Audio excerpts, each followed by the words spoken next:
Assalamu alaikum wa rahmatullah. Mufti Hussain Kamani. Jazakallah for visiting our booth. Thank you. I know your time is precious, so we'll try to make this quick.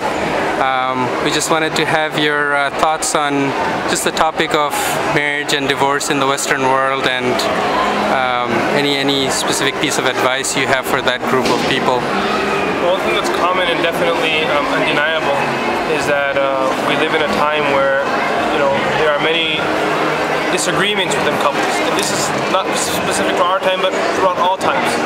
But alhamdulillah now, due to the freedom in the country that we live in, or the time that we live in, people are more able to voice themselves. And when they voice themselves, sometimes the disagreements are taken care of internally, and sometimes they cannot be taken care of internally, which may lead to a divorce. Divorce isn't always a bad thing. Sometimes it's a very good thing. It's sometimes exactly what's required to keep happiness between two people, rather than them maybe dying with animosity and hatred. Hence why the Sharia allows divorce in the first place, is to keep that love and harmony. That's why Allah Azza wa Jalla, He says, فَإِمْسَاكُمْ بِمَعْرُوفٍ أَوْ تَسْرِيحٌ بِإِحْسَانٍ. That either you stay together in the best manner, or you leave each other with the best manner. So divorce isn't always a bad thing. That's the first thing that we have to keep in mind. At the end of the day, it is halal. But the thing that happens is that we as a community have not set up a proper structure or system for those who have gone through divorce. And specifically with women in our community, unfortunately, with the cultural taboos that we have, that once someone has gone through a divorce, how it's very difficult for them to get married again. And this becomes a very big issue. And there is a need now for people to stand up and deal with this issue. Jazakallah. Also, as far as looking for a potential spouse to get remarried, we know the traditional ways is to go through family and friends, but living in the Western world and sometimes not being able to do that kind of background checks, do you recommend going on a matrimonial website? And if so, what are the limits that we should observe to keep it halal and Islamic?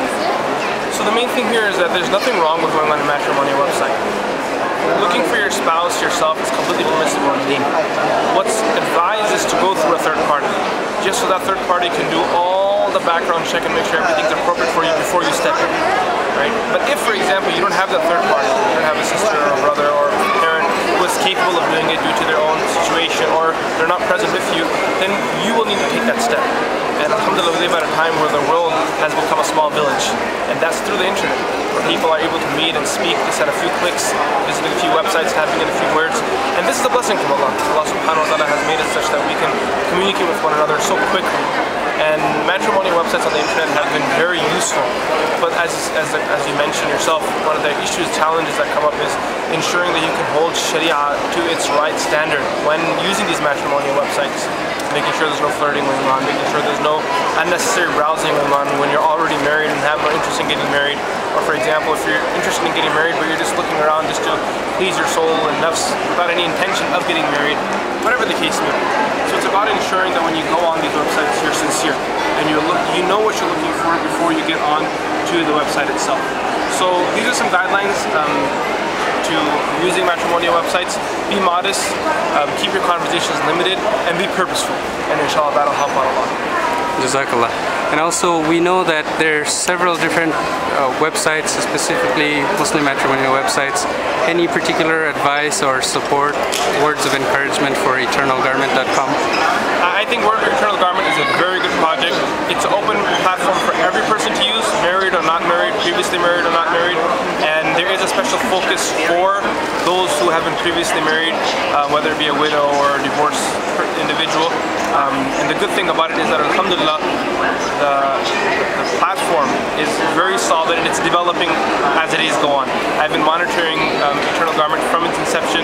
One of the brothers who started off Eternal Garment, Brother Reza, is one of my very close friends and also a student of mine. And when he thought of this project, he presented it to myself and a very close friend of mine, Sheikh Bilal Ali, and we both provided a lot of thought from the designing of the name to the logo to the website itself. It's something that I wish I could have done myself, but unfortunately due to my hands being tied, I wasn't able to do it.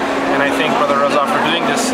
So it's a very good platform, very good opportunity, and I encourage everyone out there to definitely give some attention to Eternal Garment and benefit from their services, inshallah. Jazakallah khairan. And we also ask you to make dua for us and spread the word to your students and your other fellow scholars in the community and the whole Muslim I have community. done so throughout, and I will continue to do so. Please keep me in your du'as. Assalamu alaikum wa rahmatullahi wa barakatuh. Jazakallahu khairan. Assalamu alaikum.